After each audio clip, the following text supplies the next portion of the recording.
I'm here with Marilyn Dyck in the community of Ramsey at the Rosso Cafe. And today we're going to talk about the concept of belonging. I know this is a topic you've thought a lot about, Marilyn. When you think of the word belonging, what first comes to mind? And can you tell, for the people who don't know you yet, what your background is in terms of your work in community building and working with youth?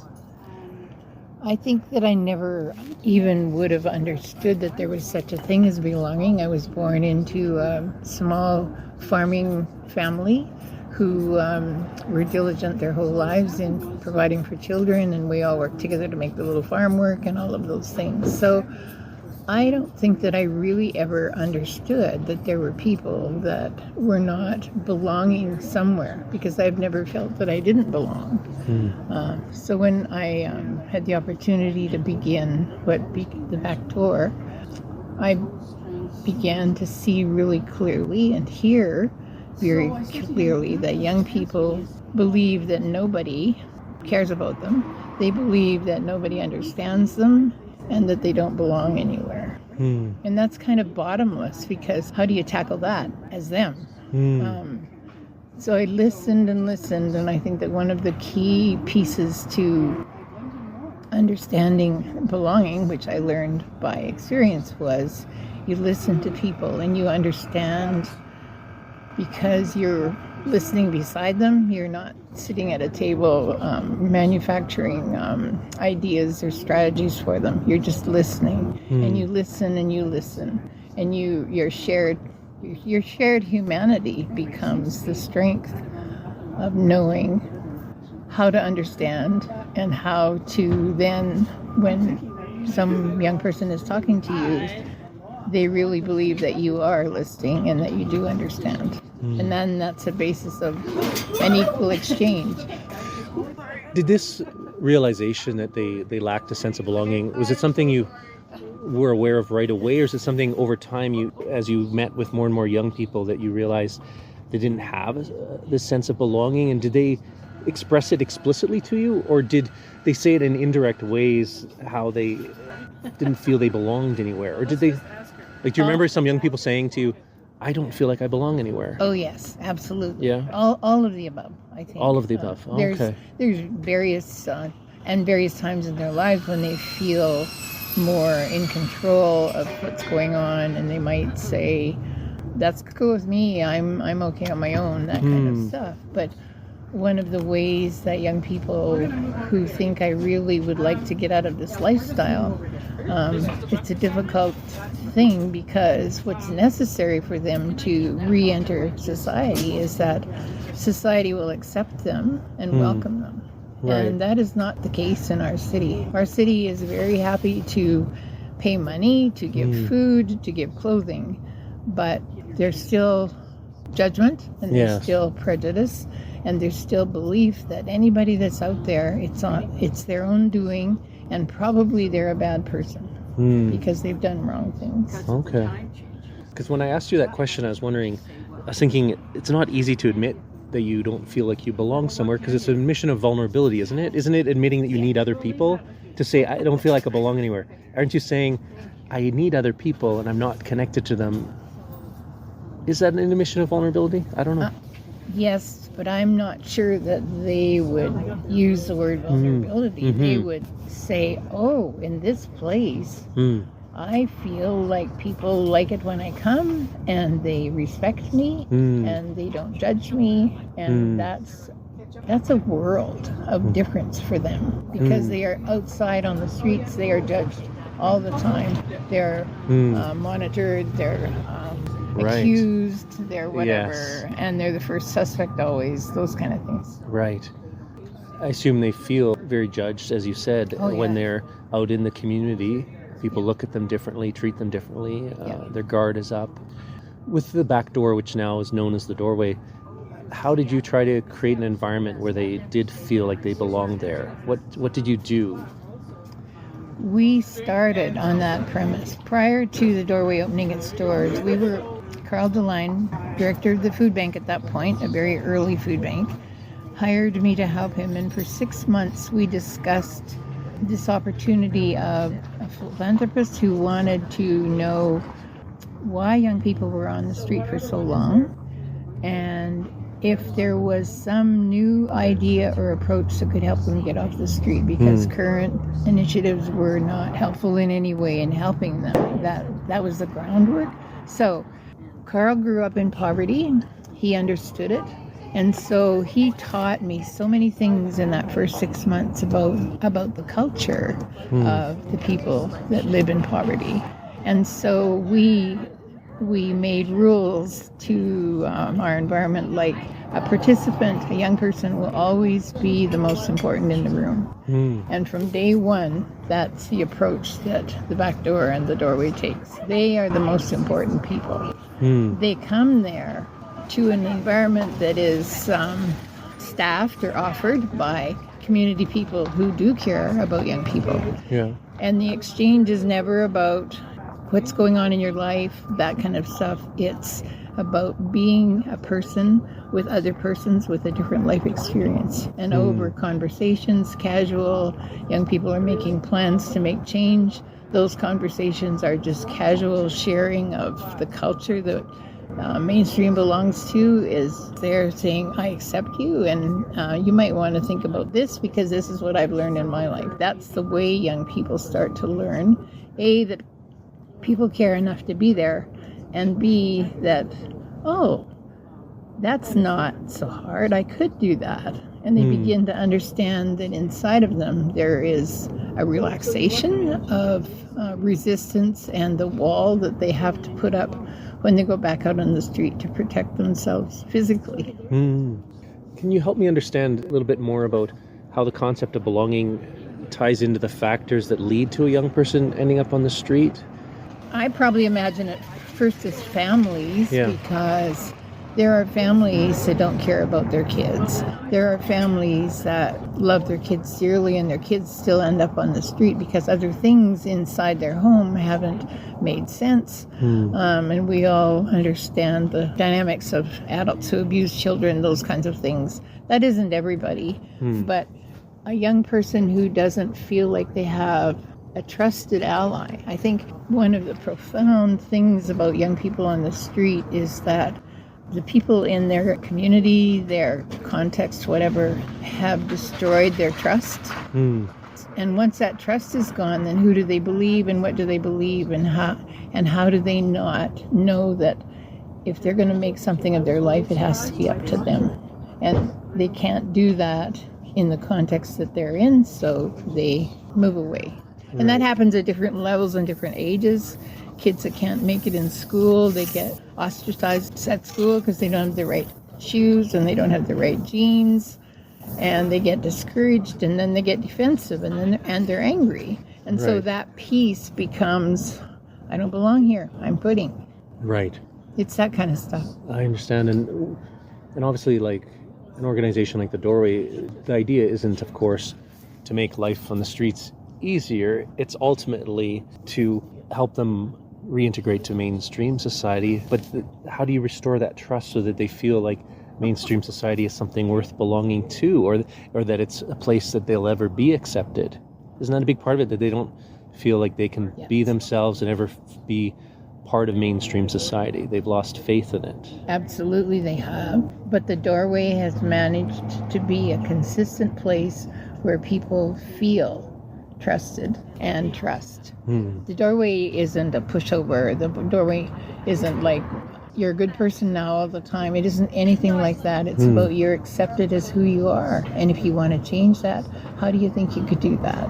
So the trust is always, I'm standing beside you, I believe in you, and you can do it. And so the rediscovery of they have agency and they have power in themselves to make different choices. That's part of that, the safety that is involved in a safe place to go and think, which is what the Doorway offers. Now, this is a very big question, but what does society need to do more of so that fewer young people end up feeling that they don't belong and that the street is an option, or that the street is where they have to go to get away from all these negative things they've grown up with? Or what does society need to... It's a huge question, right? I've spent 30 years on that question. I think that the simplest answer is one person to one person and listen and respect and understand that difference isn't to be afraid of, that difference is something that you can learn from. And then it's who on your block, who's the kid on your block that you see not going to school or whatever. One young man told me one time, in my community, I knew there was a guy who was working on roofs in our community. And he said, and I didn't go to school. I walked around my district every day. And he said, one day the guy came down off his ladder. He said, I've noticed that you're walking around and whatever.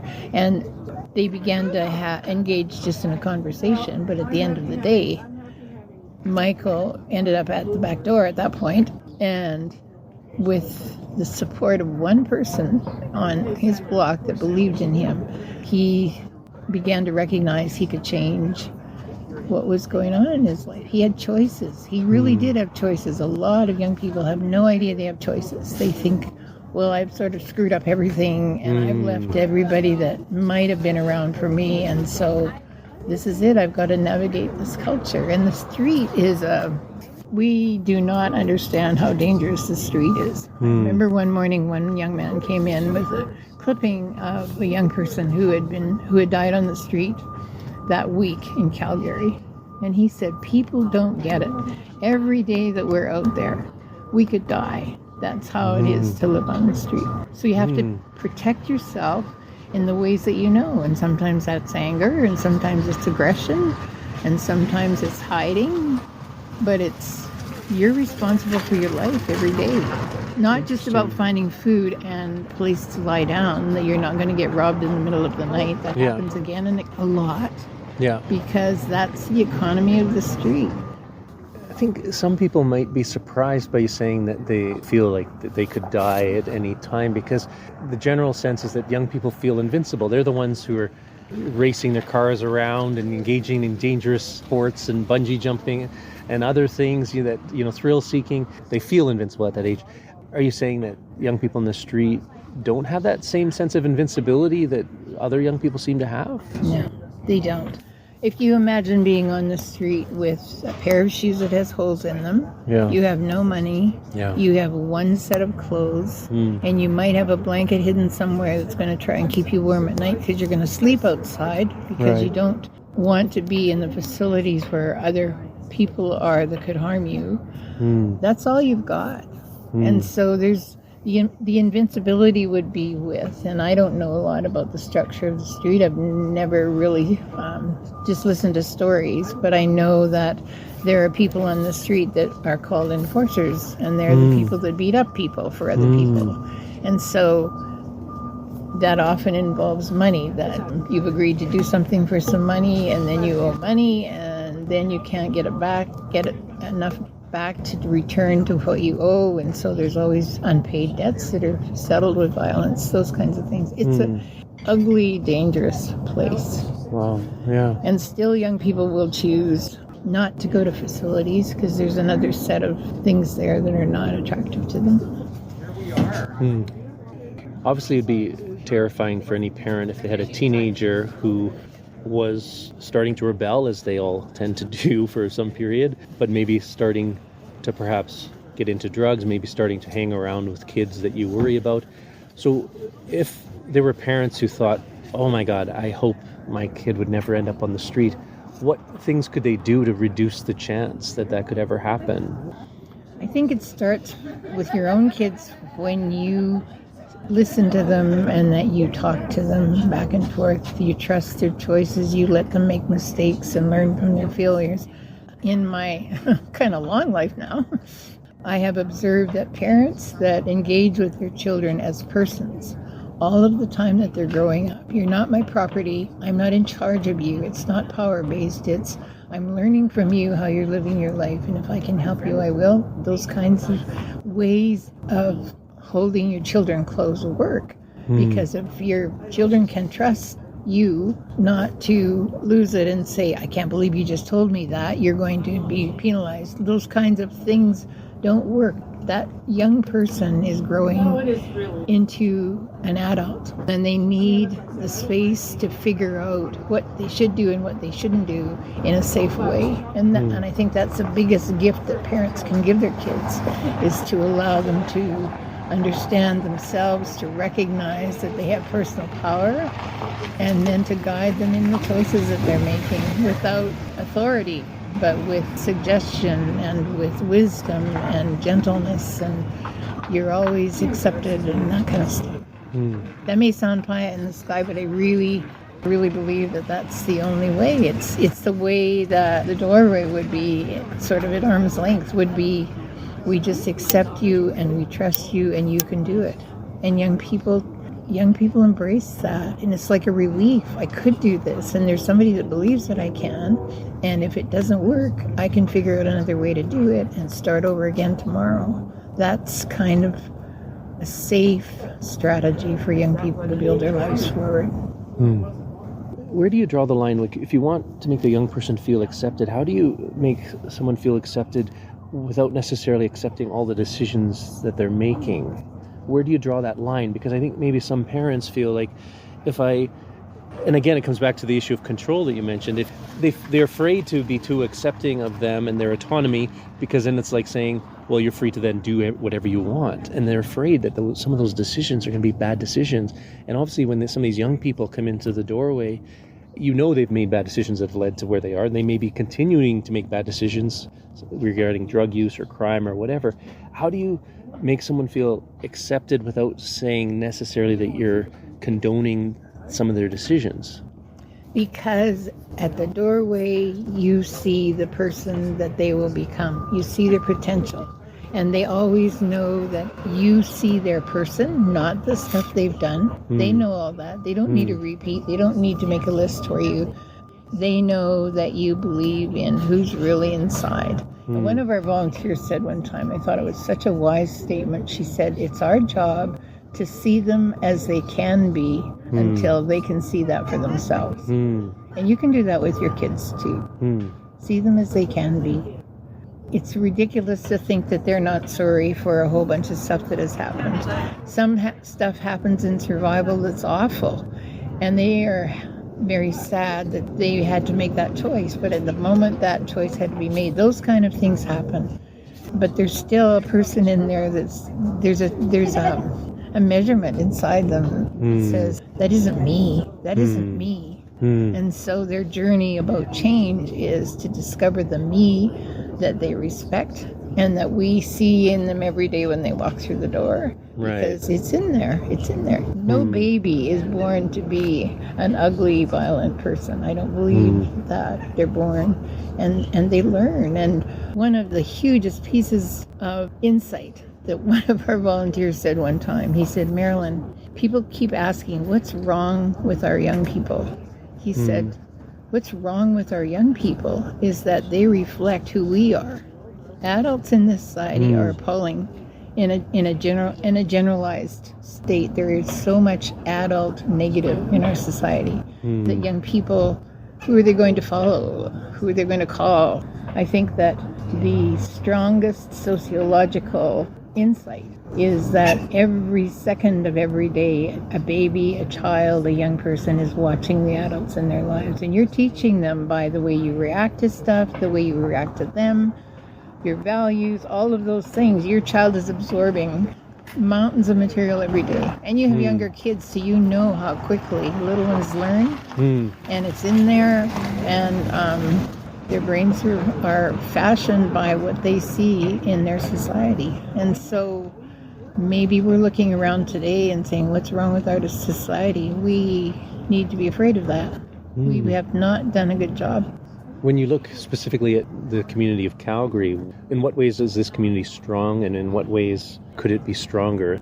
I think Calgary is a generous, loving, caring community for young people.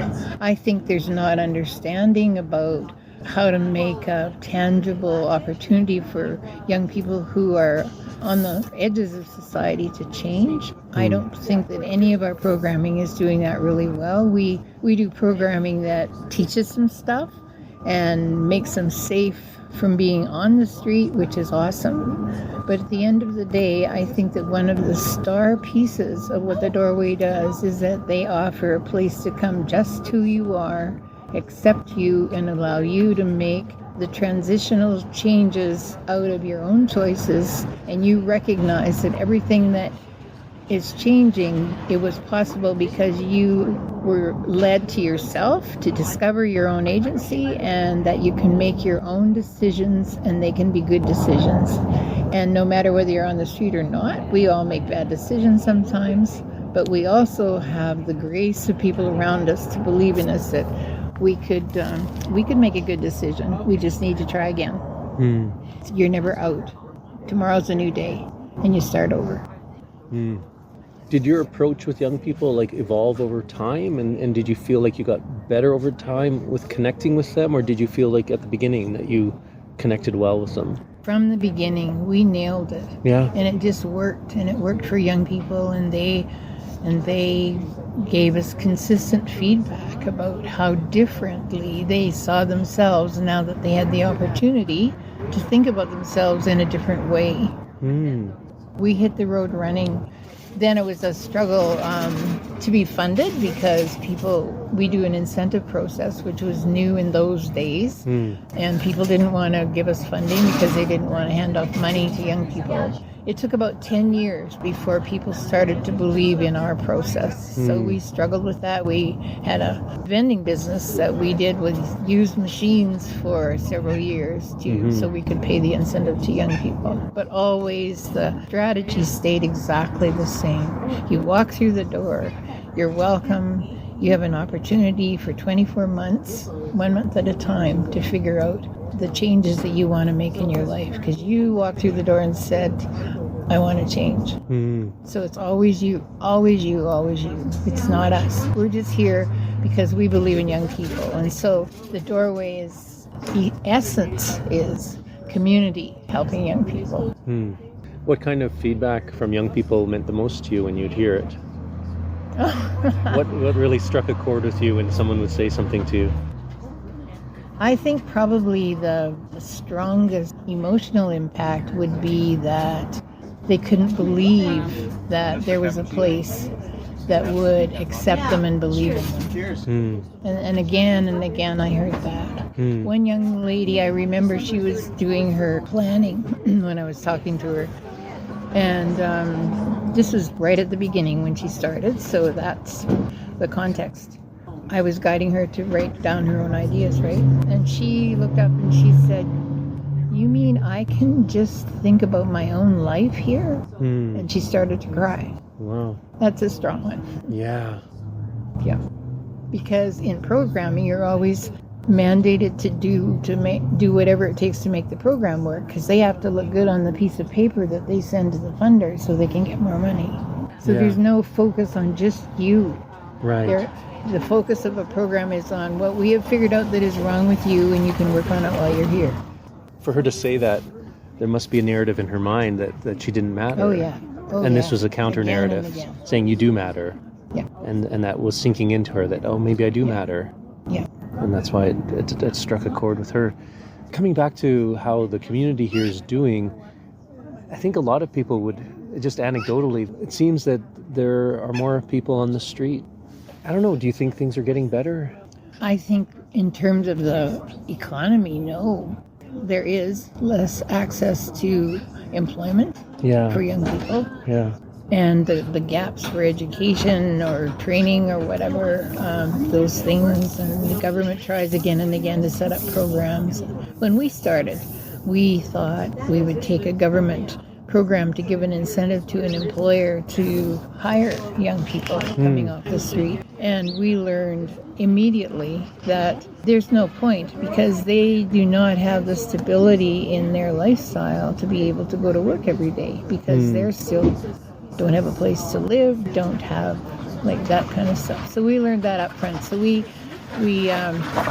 didn't try that again. It feels to me like the development of technology further push young people in this situation further away from success because education is more and more critical, and that's not happening. And we have a school system that years ago decided they didn't want to talk about apprenticeship in school anymore. They wanted everybody to go to university. Yeah. And that has been a really powerful negative for young people, because when young people in Calgary are put in vocational school, I'll call it, I forget what it's called by the system, they believe they're stupid, and that's why they're there, because everybody that's smart enough goes to university. Right. And that's a prevailing thing that they have learned from the adults in our society, who haven't lauded the trades as the best way to make money and those kind of things. Like nobody's taken on that role.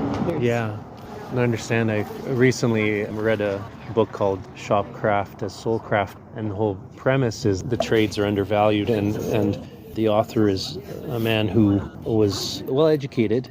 Yeah. He has a university education. He was working at a think tank, but he went back to the trades that he had grown up learning because of the tangible rewards of it. Yeah. And he talks about how in society in general there's a lot of people who would benefit and have a more fulfilling life if they embrace the trades.